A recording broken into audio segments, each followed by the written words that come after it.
Sensex और Nifty में भारी गिरावट सुबह से दर्ज की जा रही है। सेंसेक्स 2600 अंक तक नीचे गिर चुका है, जबकि निफ्टी 700 अंक लुढ़का है। आपको बता दें कि इस गिरावट की वजह से निवेशकों के करीब 9.5 लाख करोड़ रुपए डूब गए। एक तरह से बाजार में आज सुबह से ही हाहाकार मचा हुआ है। ये बहुत चिंताजनक बात है और ये गिरावट के संकेत को लेकर आ रही है। बताने के लिए गौरव अग्रवाल हमारे सहयोगी जुड़ गए हैं। गौरव, क्यों गिरावट दर्ज की जा रही है और इतनी ज्यादा गिरावट सेंसेक्स और निफ्टी में सबसे ज्यादा गिरावट है आज सुबह से? देखिए निधि, आज कह सकते हैं आप कि आज का जो सोमवार है वो शेयर बाजार में हाहाकार लेकर आया है। अभी तक 800 से ज्यादा अंकों की गिरावट निफ्टी में देखी जा चुकी है और 2700 से ज्यादा अंकों की गिरावट सेंसेक्स में देखी जा चुकी है। ये पूरी तरह से अंतर्राष्ट्रीय कारणों की वजह से गिरावट देखी जा रही है। सबसे पहला जो और बड़ा कारण बताया जा रहा है वो ये है कि अमेरिका में मंदी के आसार दिख रहे हैं। वहां पर मंदी की संभावना को जताने वाला इंडेक्स इस वक्त 0.5 पे है, जो कि बताया जाता है कि बहुत प्रबल संभावना है अमेरिका में मंदी आए, क्योंकि जुलाई में जो वहां नौकरियों के आंकड़े आए हैं वो पिछले साल की तुलना में लगभग 50% कम आए हैं और बेरोजगारी दर भी वहां पर बढ़ गई है। दूसरी जो सबसे बड़ा कारण बताया जा रहा है वो जो बताया जा रहा है बैंक ऑफ जापान का ब्याज दरों में बढ़ोतरी करना, जिससे येन के दामों में बढ़ोतरी हुई है डॉलर के मुकाबले। और अमेरिका की जो बड़ी टेक्नोलॉजी कंपनियां हैं, जिसमें इंटेल शामिल है, अमेजन शामिल है, माइक्रोचिप शामिल है, वो 10 से 25% तक टूट गई हैं।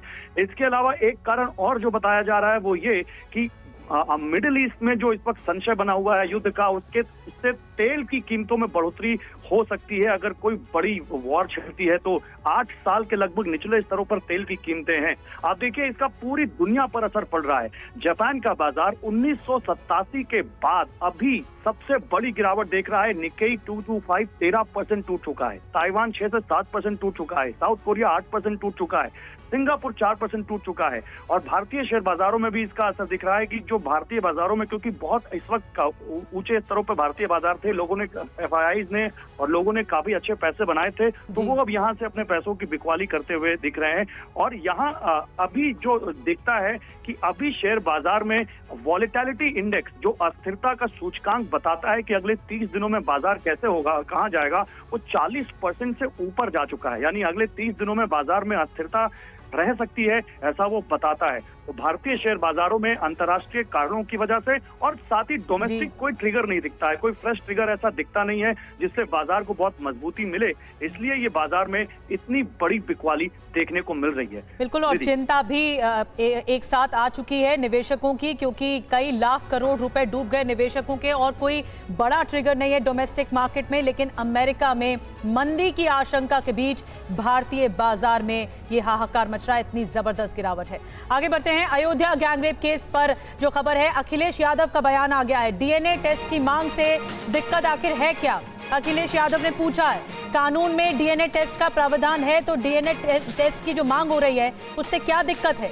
अखिलेश यादव ने यह भी कहा कि अयोध्या की पुलिस सच्चाई जानती है, ईमानदारी से काम करने वाले अफसरों पर कार्रवाई हुई है, ये कहना अखिलेश यादव का। ऐसे लोग जो कानून का उल्लंघन कर रहे हैं और भारतीय जनता पार्टी का कार्यकर्ता बनकर के काम कर रहे हैं, जब कभी भी सरकार आएगी ऐसे अधिकारियों के खिलाफ भी कार्रवाई होगी। और तीसरा उदाहरण, अभी रुक जाइए, तीसरा उदाहरण अयोध्या का, जिसमें कोई पॉलिटिकल पार्टी, अगर समाजवादी पार्टी ये बात कहती है कि डीएनए टेस्ट होना चाहिए, कैसे मुख्यमंत्री हैं ये, इन्हें कौन राय दे रहा है? ये कानून किसका संशोधित है? ये इन्हीं का संशोधित कानून है 2023 का, जिसमें ये कहा गया है कि डीएनए टेस्ट होना चाहिए अगर 7 साल से ज्यादा किसी की सजा का कोई प्रावधान है तो क्या गलत मांगा? और उनके परिवार के लोग कह रहे हैं, और वहां भी पुलिस सच्चाई जानती है, हमारे पत्रकार साथी भी जानते हैं सच्चाई। वहां की पुलिस जब बीजेपी के इशारे पर और वो सच्चाई से अगर काम करना चाहते तो उन्होंने क्या किया? उन अधिकारियों के खिलाफ कार्रवाई कर दी। तमाम अधिकारी ऐसे हैं जो कह रहे हैं कि हमें तो नौकरी बचानी है, हम क्या करें? ऐसा भार है इनके ऊपर, ये काम नहीं कर सकते, न्याय नहीं दे सकते। और उसका परिणाम ये हुआ कि भेदभाव कर रहे हैं, और ये भेदभाव इसलिए कर रहे हैं कि इनको हर जगह राजनीति दिखाई दे रही है, वोट दिखाई दे रहा है। ये कितना भी कुछ कर लें, अब जनता को इनसे कोई उम्मीद नहीं है। और जब उम्मीद खत्म हो जाए किसी पॉलिटिकल पार्टी से तो समझ लेना उनका सफाया होना निश्चित है। ये जो हारे हैं, इतना बुरा हारे हैं, जनता इससे भी बुरा इन्हें हराएगी, तभी इनका इलाज हो सकता है।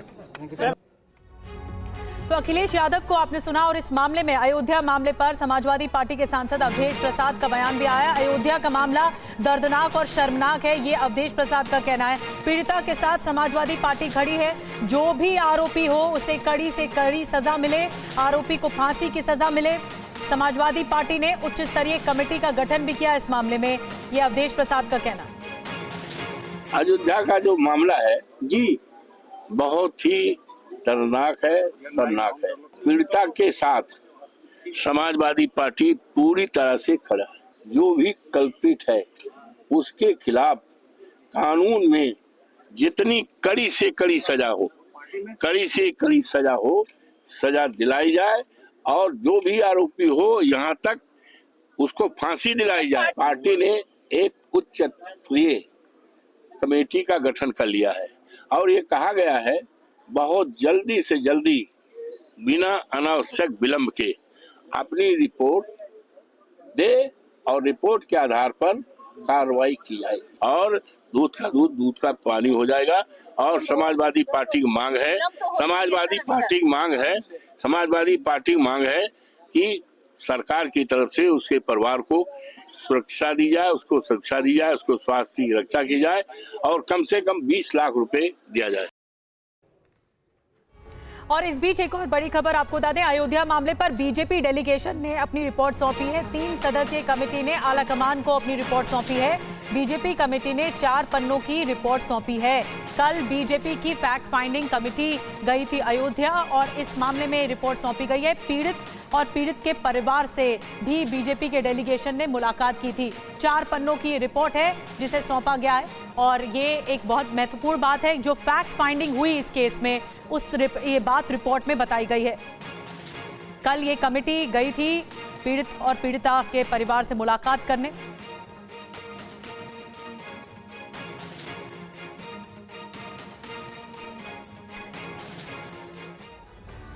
और एक और मामला जो लगातार सुर्खियों में है वो है वक्फ बोर्ड को लेकर जो बिल लाने वाली है सरकार। वक्फ संशोधन बिल पर अखिलेश यादव का बयान आ चुका है।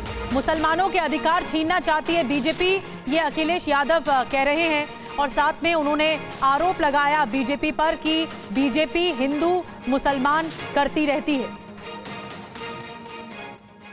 के पास हिंदू मुस्लिम या मुसलमान भाइयों को कैसे उनके अधिकारों को छीना जाए, उनकी अधिकार जो मिले हैं, जिन्हें आज़ादी के अधिकार हैं या उनके स्वतंत्र जो अधिकार हैं, उनके अपने धर्म को लेकर के अपनी कामकाज की व्यवस्था को बनाए रखने के लिए।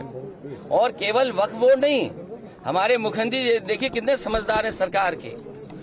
उन्हें उर्दू में ये पता लगा कि नुज़ूल उर्दू शब्द है। उन्हें समझाते रहे अधिकारी के नजूल का मतलब कुछ और है, लेकिन उन्होंने कहा नहीं, नजूल मतलब मुसलमानों की जमीन है ये। सोचो, जो व्यक्ति केवल उर्दू के शब्द नजूल को लेकर के पूरा प्रयागराज खाली करा रहे थे, पूरा गोरखपुर, और गोरखपुर में अपना स्वार्थ है उनका कुछ, या उनके सहयोगी साथियों का स्वार्थ है, उसकी वजह से बताइए उर्दू का शब्द नजूल, तो मुख्यमंत्री जी क्या कानून ले आए। तो ये बात आपको भी समझ में आ रही है, लेकिन हम लोग इसके खिलाफ रहेंगे। इन्होंने पहले एंग्लो इंडियन का छीना था, आपको पता होगा। एंग्लो इंडियंस की लोकसभा में और विधानसभा में एक सीट हुआ करती थी, उनका रिप्रेजेंटेशन था। इन्होंने जनगणना करा ली फर्जी, इन्होंने फर्जी जनगणना कराई और फर्जी जनगणना करा करके एंग्लो इंडियंस की एक सीट ले ली, छीन ली। और सरकार संशोधन विधेयक ला रही है। इस विधेयक में क्या कुछ है आपको बताते हैं, क्योंकि इस मामले पर विरोध बढ़ता जा रहा है। आपको सबसे पहले बताते हैं क्या कुछ इसमें है। सभी वक्फ बोर्ड में 2-2 महिलाओं का प्रतिनिधित्व होगा जो संशोधन किए जाएंगे। वक्फ संपत्तियों का रजिस्ट्रेशन जरूरी होगा, अनिवार्य होगा।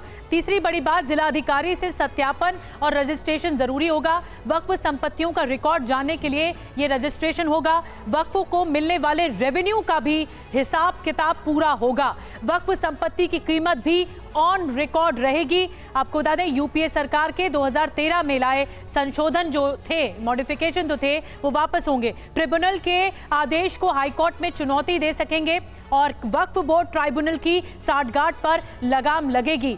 इसके अलावा विवादित संपत्तियों पर सुनवाई के लिए नया ट्राइब्यूनल बनेगा, ये भी बात सामने आ रही है इस संशोधित विधेयक के माध्यम से। अब all India Muslim personal law board ने वक्फ बोर्ड में संशोधन को गैर जरूरी बता दिया है, जबकि विश्व हिंदू परिषद ने कहा है कि संशोधन 10 साल पहले ही हो जाना चाहिए था। हम नहीं समझते कि इसमें किसी किस्म के कोई अमेंडमेंट की ज़रूरत थी। ऑलरेडी वक्फ बोर्ड्स पूरे मुल्क में अपना काम कर रहे हैं और ये properties as per Islamic law लोगों ने वक्फ की हुई हैं, तो लिहाजा जिस मकसद के लिए प्रॉपर्टीज़ वक्फ की गई हैं उसी मकसद के लिए ही इस्तेमाल होनी चाहिए। मैं समझता हूँ कि इस वक्त ये आना जरूरी था, ऐसा नहीं है। इसको तो 10 साल पहले आ जाना चाहिए था। इस कानून को ऐसा होना ही नहीं चाहिए था। इसलिए अब इसका मुहूर्त आ गया है तो ये विषय आगे बढ़ेगा और न्याय होगा। तो इस विधेयक को लेकर लगातार विरोध हो रहा है। हालांकि अभी आधिकारिक तौर पर बिल का मसौदा सामने नहीं आया है, लेकिन जिस तरह से इसे लेकर गलत नैरेटिव फैलाया जा रहा है उस पर सरकार के सूत्रों की तरफ से सफाई भी सामने आई है। क्या सफाई दी गई है सरकार की तरफ से, सूत्र क्या बता रहे हैं कि सरकार क्या सोच रही है, आइए आपको बताते हैं। मुस्लिमों की जमीन छीन लेने का गलत नैरेटिव फैलाया जा रहा है, सरकार के सूत्रों का दावा है। न मुसलमानों की जमीन न वक्फ की संपत्ति ली जाएगी, ये बात सामने आ रही है। वक्फ की संपत्ति का इस्तेमाल सिर्फ मुसलमानों के हित में होगा, सरकार के सूत्र ये बता रहे हैं। गरीब मुस्लिम, गरीब महिलाएं लंबे समय से इसकी मांग कर रही थी और इसकी नीड थी। मौजूदा कानून से किसी मुसलमान को न राहत है न फायदा है, इसीलिए इसमें बदलाव होने की उम्मीद है। सिर्फ 200 परिवारों का पूरे देश की वक्फ संपत्तियों पर कब्जा है और सरकारी सूत्र ये भी कहते हैं, ये दावा करते हैं, किसी भी बड़े मुसलमान देश में ऐसा भारत जैसा वक्फ कानून नहीं है। दुनिया भर में सबसे बड़ी वक्फ संपत्तियां भारत में है, ये भी कहा जा रहा है। सच्चर कमेटी, के रहमान खान कमेटी ने भी सिफारिश की थी इसे लेकर और बोर्ड को पारदर्शी जवाबदेह बनाने की सिफारिश की गई थी। तो ये 10 पॉइंट्स हैं जिसके जरिए बताया जा रहा है कि सरकारी सूत्र ये दावा कर रहे हैं कि इसमें कोई भी नुकसान नहीं है। ऑल इंडिया मुस्लिम जमात के राष्ट्रीय अध्यक्ष मौलाना मुफ्ती शाहबुद्दीन रजवी बरेलवी ने सरकार के फैसले का स्वागत किया है, तो ऑल इंडिया इमाम एसोसिएशन के साजिद रशीदी ने फैसले का विरोध किया। क्या कुछ कह रहे हैं आपको सुनवाते हैं। हमारी सैकड़ों हजारों प्रॉपर्टियां केंद्र सरकार के पास, दिल्ली सरकार के पास, स्टेट सरकारों के पास, उन सब के पास है हजारों प्रॉपर्टी। और वो ऐसी प्रॉपर्टी हैं प्राइम लोकेशन पे, अगर उनका सिर्फ किराया ही मुसलमानों को मिल जाए, वक्फ बोर्ड को मिल जाए, तो वो कई हजार करोड़ होता है साल में, यानी एक भी मुसलमान गरीब नहीं बचेगा। इनको डर ये है कि जिस दिन मुसलमान जाग गया और मुसलमान ने अपनी प्रॉपर्टी सरकारों से वापस लेना शुरू कर दी तो सरकारों का क्या होगा, इसलिए ये इस तरह की बातें करते हैं। वक्फ बोर्ड और भू माफिया इनके सांठगांठ से पूरे वक्फ की संपत्ति, हमारे बुजुर्गों के अरमान पर पानी फेरा जा रहा है। इसलिए सेंट्रल हुकूमत ऐसा वक्फ बोर्ड का कानून लेकर के आए जिससे इन तमाम खामियों को, करप्शन को दूर किया जाए। मैं ऐसे बिल का समर्थन करता हूं और इस्तकबाल करता हूं। आइए खबरों में आगे बढ़ते हैं और अब आपको असम से जुड़ी खबर बताते हैं। जी हां, असम में लैंड जिहाद, लव जिहाद को रोकने के लिए कानून लाने की तैयारी चल रही है।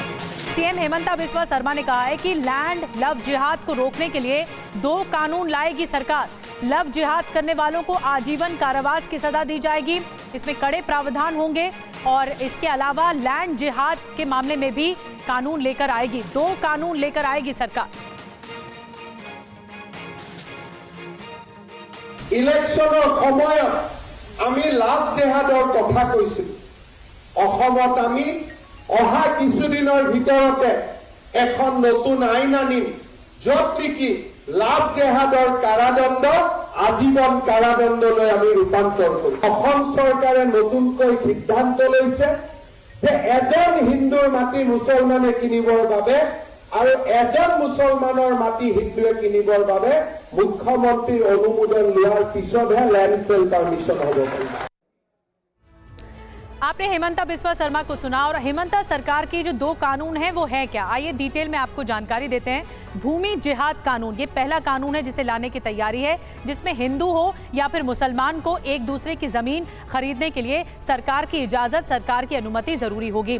वहीं दूसरा जो कानून है वो लव जिहाद कानून है, इसमें आजीवन कारावास की सजा का प्रावधान होगा, जबरन धर्म परिवर्तन, धोखे से संबंध पर भी सजा होगी। तो ये कड़े इसमें प्रावधान रखे जाएंगे, जैसा कि हम डिटेल में आपको जानकारी दे रहे हैं दोनों कानून के बारे में, भूमि जिहाद कानून और लव जिहाद कानून। अब आपको बताते हैं किन किन राज्यों में जबरन धर्म परिवर्तन के खिलाफ कानून है और उसमें सजा के लिए क्या कुछ प्रावधान है। कौन कौन से ऐसे राज्य हैं? शुरुआत बड़े राज्य से करते हैं, यानी उत्तर प्रदेश से। जी हाँ, उत्तर प्रदेश में prohibition of unlawful conversion of religion amendment bill 2024, इसमें सजा का जो प्रावधान है 20 साल तक की सजा की जेल या उम्र कैद और 50,000 तक का जुर्माना, ये है यूपी में। Gujarat freedom of religion act 2003, इसमें जो सजा का प्रावधान है लव जिहाद के खिलाफ वो 3 साल तक की जो कैद है और 50,000 तक इसमें भी जुर्माना लिया जाता है।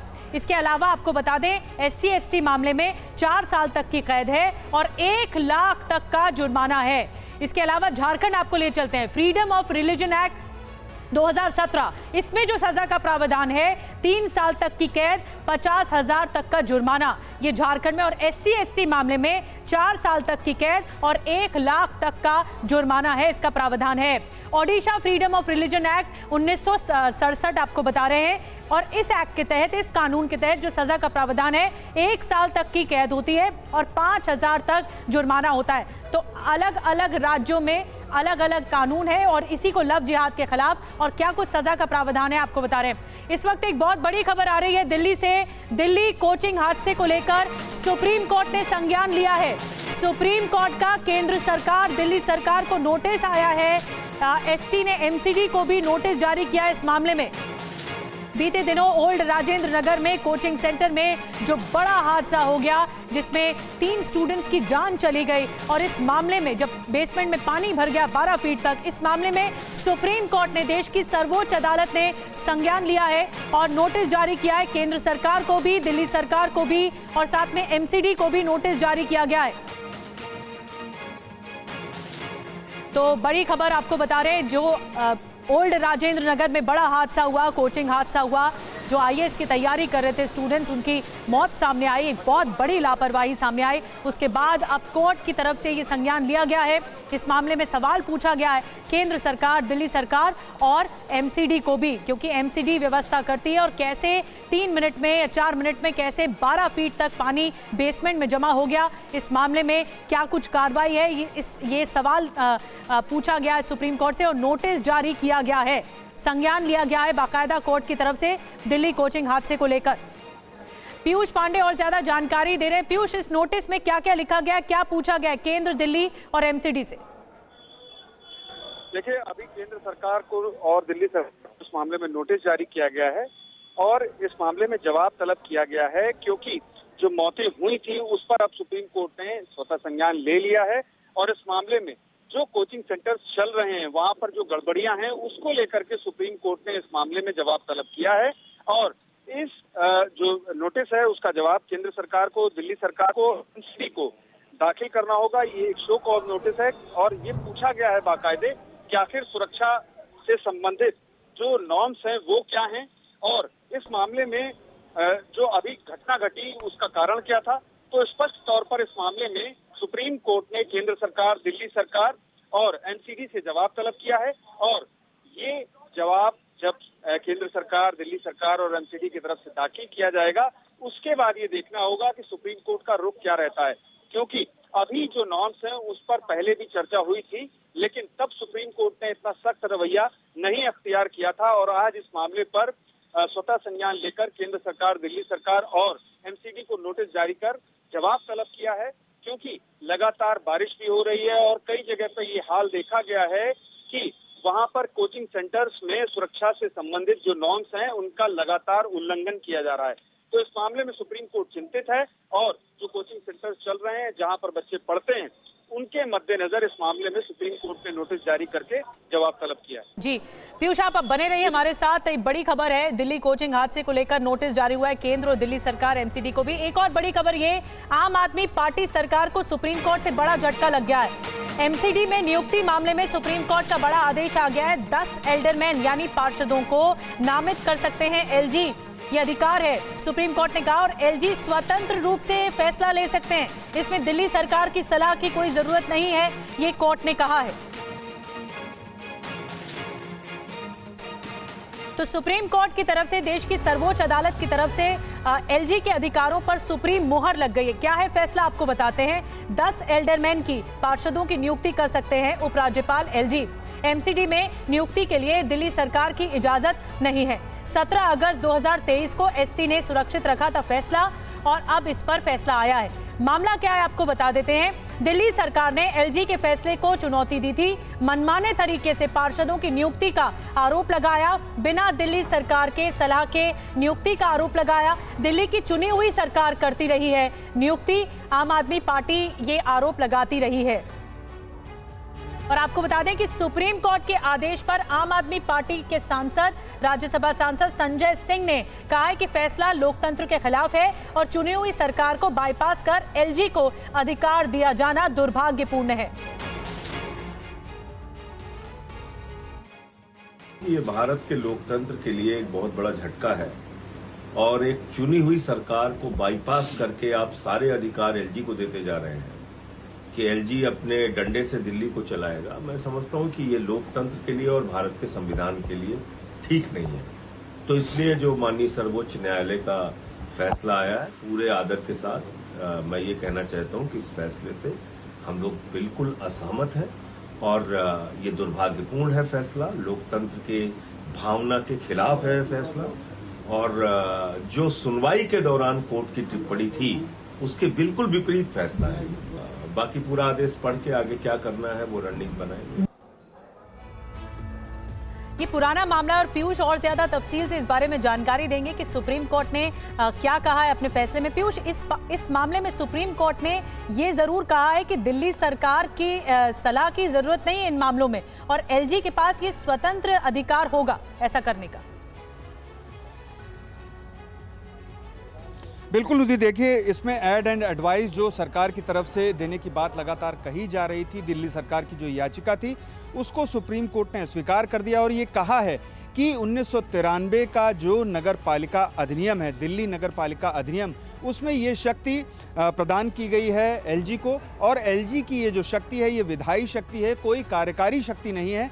तो ऐसी स्थिति में एलजी बिना किसी परामर्श के, बिना किसी सलाह के, यानी कि मंत्रिपरिषद की भी सलाह नहीं चाहिए और दिल्ली सरकार की भी सलाह नहीं चाहिए, वो सीधे तौर पर एल्डरमैन की नियुक्ति कर सकते हैं। और जो एल्डरमैन की नियुक्ति की गई थी इसी साल 1 और 4 जनवरी को, उसको सुप्रीम कोर्ट ने सीधे तौर पर हरी झंडी प्रदान कर दी है। तो ये एलजी की शक्ति जो 239AA अनुच्छेद में दी गई है उससे इतर मामला है। सुप्रीम कोर्ट ने ये स्वीकार किया और सीधे तौर पर कहा कि 1993 का दिल्ली नगर पालिका अधिनियम, उसके तहत ये शक्ति एलजी को प्राप्त है और एलजी ऐसा कर सकते हैं, इसमें किसी एड एंड एडवाइस की जरूरत नहीं है। सबसे पहले केदारनाथ की तस्वीर आपको दिखाने जाएंगे जहां पर सेना का रेस्क्यू ऑपरेशन लगातार जारी है। आज सुबह 94 लोगों को बचाया गया है। यहां पर सबसे ज्यादा मुश्किल ऑपरेशन चलाया जा रहा था, MI-17 चीनूक हेलीकॉप्टर से रेस्क्यू किया जा रहा है। ये देखिए तस्वीरें, आज मौसम साफ होने की वजह से रेस्क्यू ऑपरेशन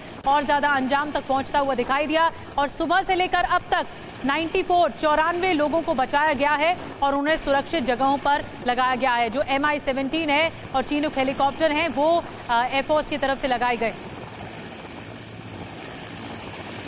तो अब तक जो रेस्क्यू हुआ है 10,374 लोगों का रेस्क्यू हो चुका है, लेकिन बताया जा रहा है 500 के करीब बाकी थे कल, अब 400 रह गए हैं कि 4 दिनों से ये रेस्क्यू ऑपरेशन चल रहा है। और जो बचाव कर्मी लगे हुए हैं वो 882 बचाव कर्मी लगे हुए हैं। केदारनाथ में कई लोग फंस गए थे, एक साथ 10,000 से ज़्यादा लोग फंस गए थे और उन्हें रेस्क्यू करने के लिए ये कोशिशें जारी हैं। 4 दिन से ये रेस्क्यू ऑपरेशन चल रहा है। और अब आपको उत्तराखंड के उत्तरकाशी की तस्वीरें दिखाते हैं। यहाँ जो लैंडस्लाइड हुआ, लैंडस्लाइड के चलते मलबे में एक कार दब गई है। आपको तस्वीरें दिखाएंगे किस तरह से ये कार दबी है, लेकिन कई लोग प्रभावित हुए हैं। आवाजाही सबसे ज्यादा प्रभावित हुई है इन इलाकों में लैंडस्लाइड की वजह से। जो भूस्खलन हुआ है, ये देखिए, ये तस्वीरें देखिए, ये कार फंस गई और ये इतनी बुरी तरह फंसी है कि पूरा मलबा, पूरे मलबे में दबी हुई नजर आ रही है। मिट्टी का ये जो मलबा लैंडस्लाइड लेकर आया, इस मलबे में ये कार फंस गई है।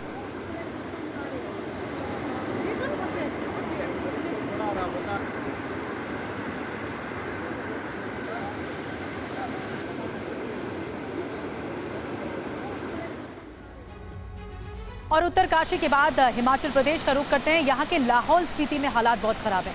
बादल फटा है, तस्वीरें आप देख रहे हैं। लाहौल स्पीति में बादल फटने से बाढ़ जैसे हालात हैं। लाहौल स्पीति में बाढ़ की चपेट में कई गांव एक साथ आ गए। बाढ़ की चपेट में आकर कई कारें तक बह गई हैं। ये देखिए, तहस नहस हो गई, क्षतिग्रस्त हो गई पूरी कार। और मलबा इतना ज़्यादा है, बादल फटने की वजह से तेज़ बारिश हुई, इतनी ज़्यादा बारिश हुई कुछ ही देर में कि मलबा अपने साथ लेकर आ गई ये बारिश और सब कुछ तहस नहस कर दिया।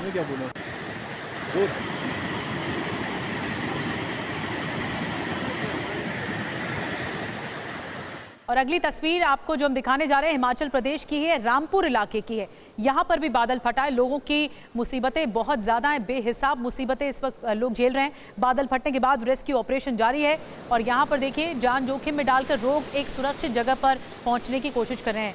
जो हमारे जवान हैं, state disaster relief management team है, SDRF के जवान हैं, NDRF के जवान हैं, रामपुर में वो भी रेस्क्यू चला रहे हैं। और लोगों को सबसे बड़ी चुनौती है एक सुरक्षित जगह पर पहुंचाने की, क्योंकि उनका घर पूरी तरह से तहस नहस हो गया, बर्बाद हो गया है। ये देखिए, अस्थायी पुल बनाया गया है ताकि लोग पार कर सके इस रास्ते को।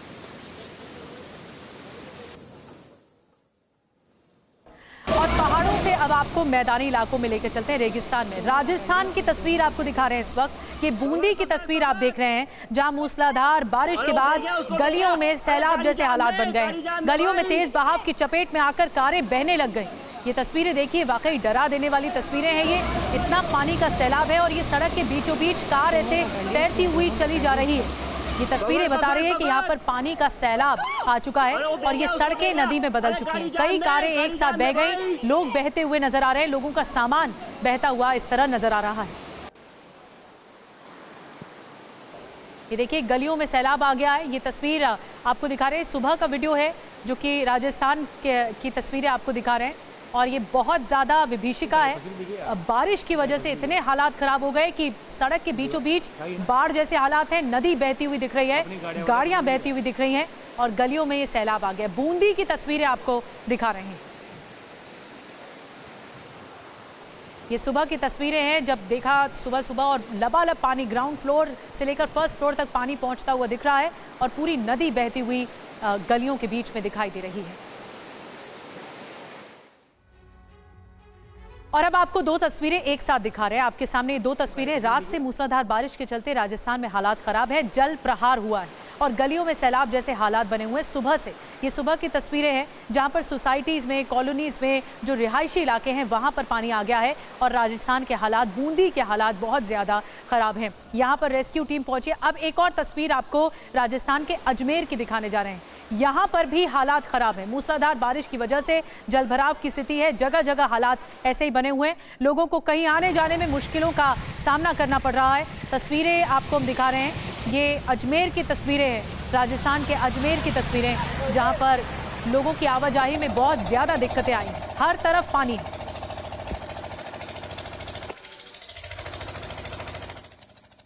बच्चों की स्कूल की छुट्टियां भी पड़ गई। अभी जैसे बच्चे तैयार होके आए, वापस टेम्पो वापस भिजवा दिए। वहाँ का पानी भरा है, बहुत सारी जगह भरा हुआ है। सावत्री चौराया, हमारा अपने यहाँ पे गुणाबाई, सारी जगह पानी भरा हुआ है। आज की छुट्टियाँ भी हो गई है।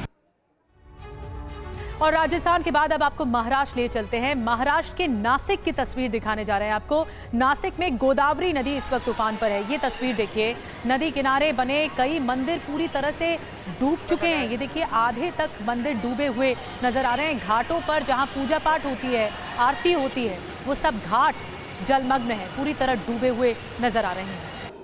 ये मंदिर का इलाका है, ये छोटे छोटे मंदिर है आप देख रहे हैं और आधे तक आप देख रहे हैं कि मंदिर डूबे हुए हैं। नासिक की तस्वीरें हैं और बहुत ज़्यादा पानी बरसा है। पानी इतना बरसा है कि बाढ़ इस इलाके में आ चुकी है। और महाराष्ट्र से ही एक और तस्वीर, पुणे के भी हालात खराब हैं। पुणे की तस्वीर आप देख रहे हैं टीवी स्क्रीन पर। पहाड़ों की तरह ही मैदानी इलाकों में आसमान से आफत बरस रही है। पुणे में मूसलाधार बारिश के बाद सैलाब ने कहर मचा रखा है। पुणे के ज्यादातर इलाके बाढ़ के पानी में डूब चुके हैं।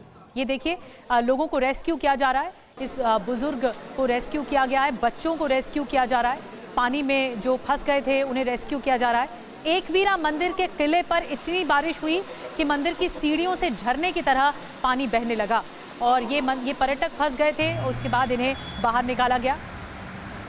ऐसा लग रहा था ये पानी निकलना नामुमकिन है। मंदिर की सीढ़ियां आप देख रहे हैं, इतनी बारिश हुई कि सीढ़ियों से चढ़कर मंदिर में जाना नामुमकिन था। मंदिर में दर्शन करने आए जो भक्त रहे वो मुसीबत में फंस गए और जब फंस गए तो भक्तों को बचाने के लिए लोग पहुंचे और हमारे एनडीआरएफ के जवान पहुंचे।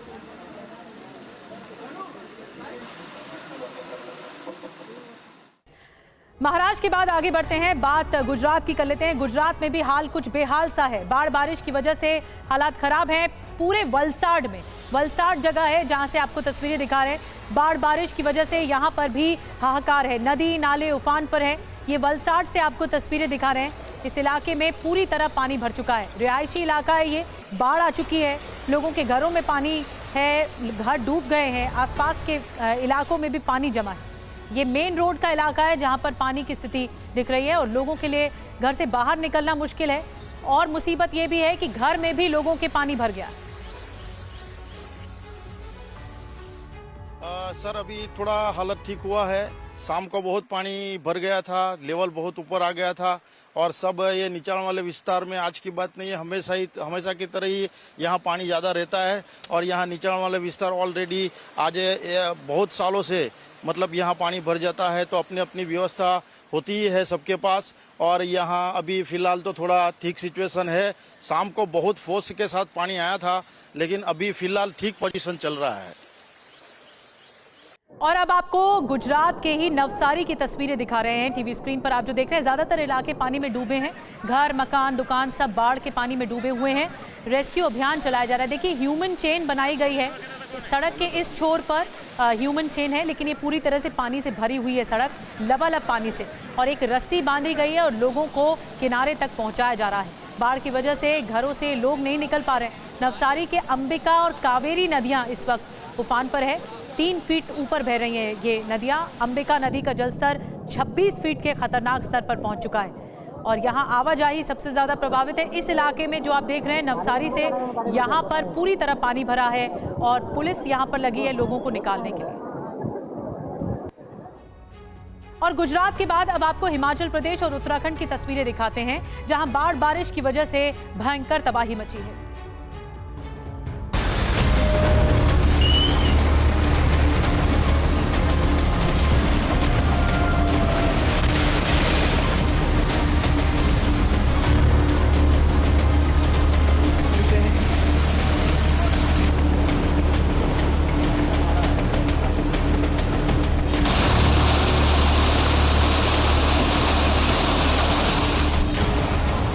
पहाड़ों में हाहाकार मचा हुआ। हिमाचल प्रदेश में सैलाब के प्रहार से हर तरफ त्राहिमाम। बादलों के आक्रोश से चारों तरफ तबाही का आलम है।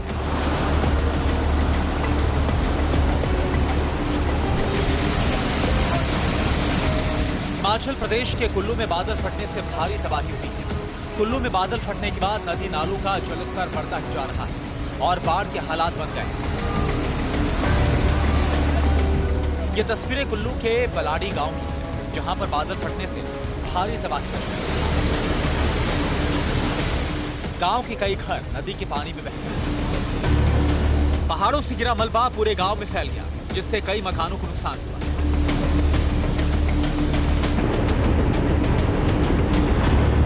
ये दूसरा वीडियो कुल्लू के ही मलाड़ा इलाके का है। यहाँ भी बादल फटने से मलाड़ा की मुख्य सड़क और मकानों को भारी नुकसान हुआ है। इस गांव का दूसरे इलाकों से संपर्क कट चुका है। लोग दहशत के साए में जी रहे हैं।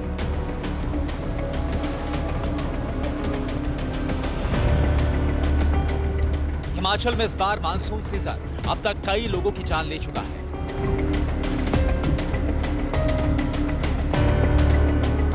31 जुलाई को बादल फटने की घटना से हिमाचल प्रदेश का रामपुर अभी तक उबर नहीं पाया। रामपुर के 50 से ज्यादा लोग अभी भी लापता हैं।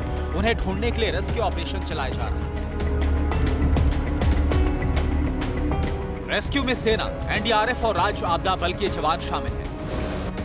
जेसीबी की मदद से बड़े बड़े पत्थरों को हटाकर रामपुर के समेज इलाके में लापता लोगों की तलाश जारी है।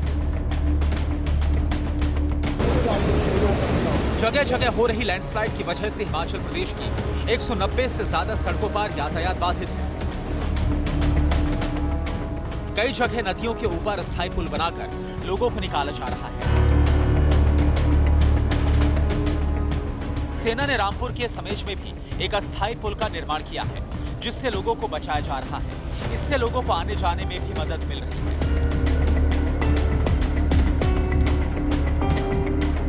रामपुर प्रशासन के मुताबिक 4 गांव से अभी तक सड़क संपर्क नहीं हुआ है। प्रशासन ने लोगों से अपील की है कि वो नदी नालों के पास ना जाएं। समेज समेत कई गांव में खोज और बचाव अभियान युद्ध स्तर पर चल रहा है। सड़कों को भी दुरुस्त किया जा रहा है।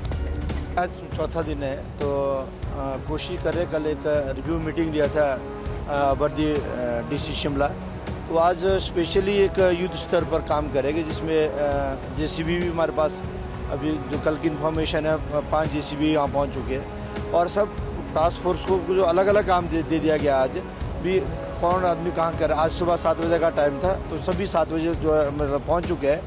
तो आज कुछ संभावना है कि डेड बॉडीज़ कुछ मिले हमारे को, कुछ बॉडीज़। तो जो लोगों द्वारा, लोकल लोगों द्वारा जो बताया गया कि कहाँ संभावना हो सकती है, तो वहाँ पर हम आज उसकी तलाश करेंगे। और नॉर्मल ब्रिज भी हम आज बना रहे हैं, और उससे अब जो है पानी। और मानसून शुरू होने के बाद से हिमाचल से आसमानी आफत का जो दौर शुरू हुआ है, वो थमने का नाम नहीं ले रहा।